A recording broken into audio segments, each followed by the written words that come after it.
Hello and welcome to this dual review of my Triumph-Adler SE 1040 keyboard and this prototype variant of it, the SE 1041 Ergo Study keyboard.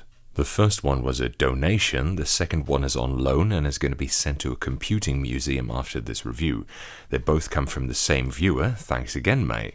I happily agree to do this review as it's not just an interesting vintage keyboard with a switch type I haven't covered yet, but the other one is also a cool piece of ergonomics history. This is the first in a series of videos on ergonomic keyboards. I have quite a few planned for you, so you're in for a treat. Now, because this is a rather old model with a weird connector and probably a non-standard protocol as well, I didn't get to use this, but all the other ones I have planned in this series I'll be doing, or at least plan to be doing, the customary week-long testing for.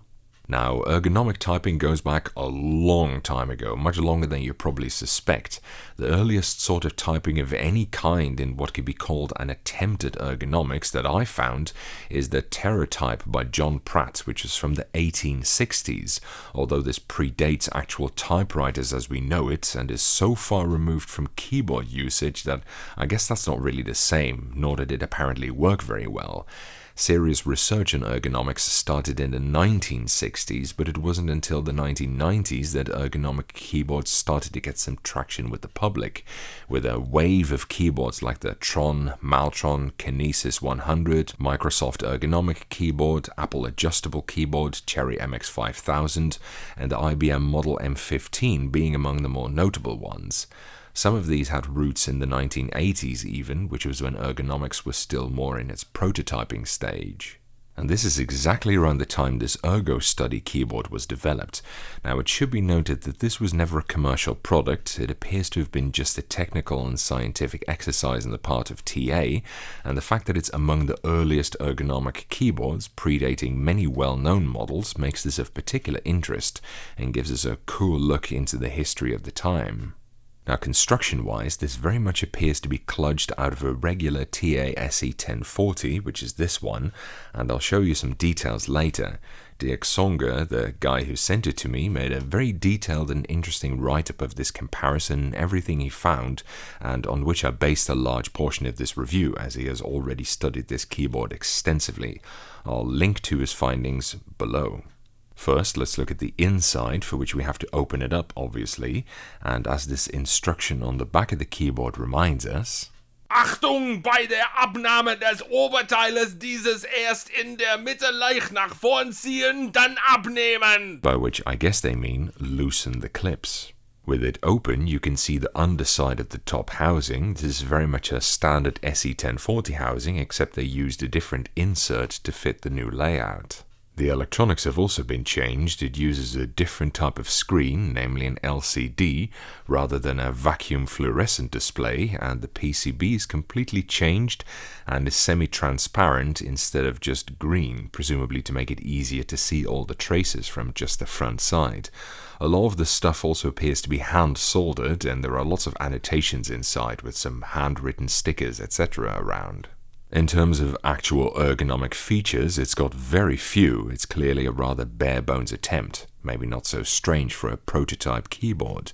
The only thing they did really is make the keyboard split, and the split is not adjustable, plus it doesn't have capabilities for tenting, slanting, etc., even though these factors were already known and researched in Dr. Kramer's well-known 1972 publication on ergonomic keyboard experiments. And because Triumph-Adler didn't, to my knowledge at least, market an ergonomic keyboard, I guess they weren't impressed, or at least convinced, with the results that they got. Now, I should explain that although I can type without looking at the keyboard, I don't use the official touch-type way of typing, where you glue your fingers to the keyboard in this cramped manner that I always describe as the electrocuted spastic spider method, which is what causes RSI in the first place, and so there really isn't any benefit to ergonomics for me to begin with. In essence, I already type ergonomically, I just don't need a weird keyboard to do so, which is a huge benefit, let alone much easier. So if, like many before you, you're wondering why I haven't learned how to touch type yet, there's your answer. I don't want to spend a lot of time and effort learning something that's going to probably cause me a lot of pain for very little benefit. It also means that ergonomic keyboards are just unnecessarily difficult for me, as I only get the negatives and none of the positives from them, which is why most ergo reviews come out quite negative.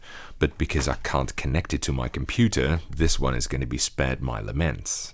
With the ergonomics out of the way, let's have a look at the actual keyboards. These guys are from the 1980s and were a part of the Adler SE line of electronic typewriters, which used the daisy wheel to print characters, much like the IBM wheelwriter that I've shown previously. Some entries in this series were single, self-contained units with integrated keyboards, but this one used the standalone keyboard, and you could get the printer as a standalone as well. Being from the 80s, when personal computers were quickly becoming popular for regular, non-corporate consumers, the idea behind separating the two units was that you could use both the keyboard and the printer with computers, potentially allowing for a more versatile system than an integrated typewriter that wasn't compatible with anything else. It's built in a plastic case with a massive 1.5mm thick steel mounting plate, bent down at the edges to wedge itself into the housing, and a thinner 3/4mm sheet metal shield box, also steel, that encloses it from all directions, including the bottom. You can see that in one of the previous shots in the video. This shield box thing also functions as a ground. The size is similarly impressive. Despite the base SE 1040 having only 84 keys, they're both fucking huge, measuring as much as 53 by 23 centimeters in size, or in imperial units.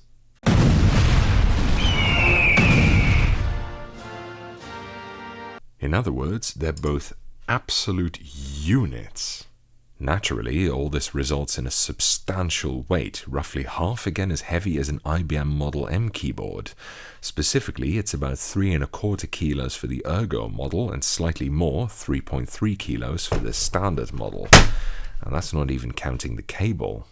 Speaking of the cable, it is similarly massive at roughly 10mm thick, and has got this big-ass sideways serial connector on the end. It's rather short, which makes sense if you consider how close to the control unit it was designed to sit, but is obviously very strong. I mean, seriously, you could string someone up with this. Underneath the screen, you can see this long, neat row of diodes. This means that the keyboard probably had N-key rollover, which is somewhat of a rarity on electromechanical vintage keyboards. Nice. Furthermore, here, you can see how the cable is held in place. Some small structural weaknesses include a dependence on clips near the rear of the housing and a reliance on plastic rivets to keep the light and dark colored parts of the housing fixed to each other, but overall is still high marks for build quality. But then again, even just feeling the weight, you can tell this wasn't going to be a piece of shit in that department. The keycaps are the same type on both boards. They're medium-thick double-shot ABS with beige lettering, and yes, it's not discolored white, it's also beige underneath the keycaps.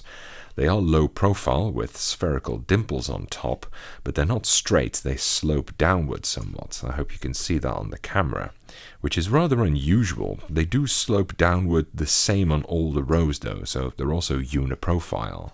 Curiously, especially for an ergonomic keyboard, the keycaps lack homing bumps or deep dishes for the F and J keys.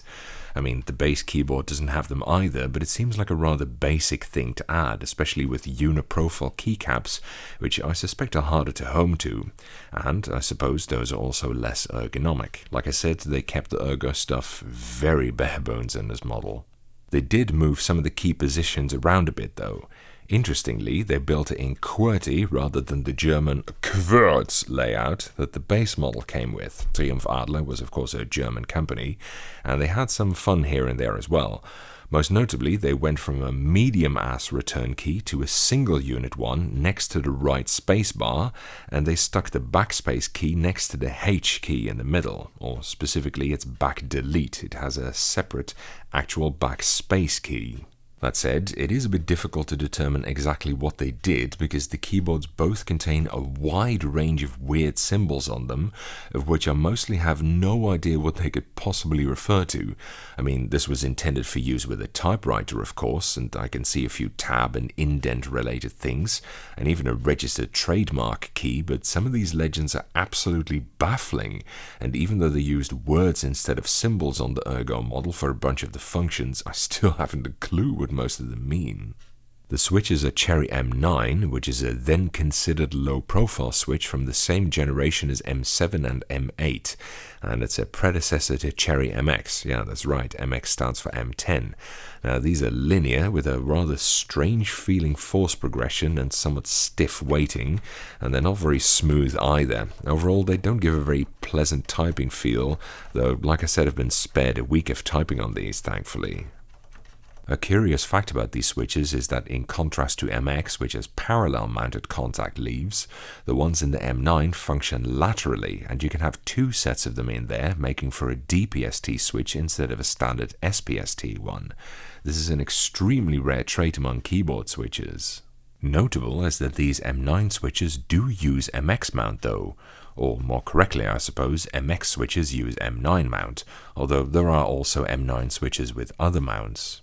Now with these old keyboards, the sound is sometimes really hit and miss, and MX was never the best sounding switch in my opinion, but this keyboard sounds pretty damn good, I think. Listen to this.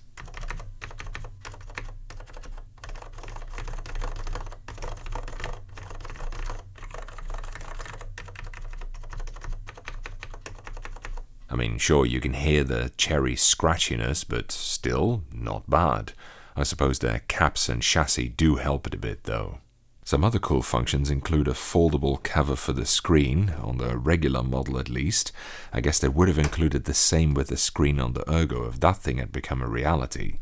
Of course, being from a regular 1040 SE, the Ergo model's upper housing still has the holder and cutouts for it. Furthermore, there are an absolute arseload of indicator lights on the left of both models. Now obviously for a typewriter it's pretty important to know what you're doing, so this makes sense, but it's still cool. It shows things like line and character spacing, typing pressure, etc. The Ergo model also has a wheel at the top here, which the standard model lacks.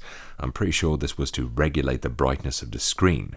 As the standard model had a VFD screen, this was probably not applicable. Overall, this is a really cool look at an early ergonomic keyboard as well as a cool vintage model, so it was a lot of fun to dive into. That's it for this review. Thank you for watching. I hope you enjoyed it.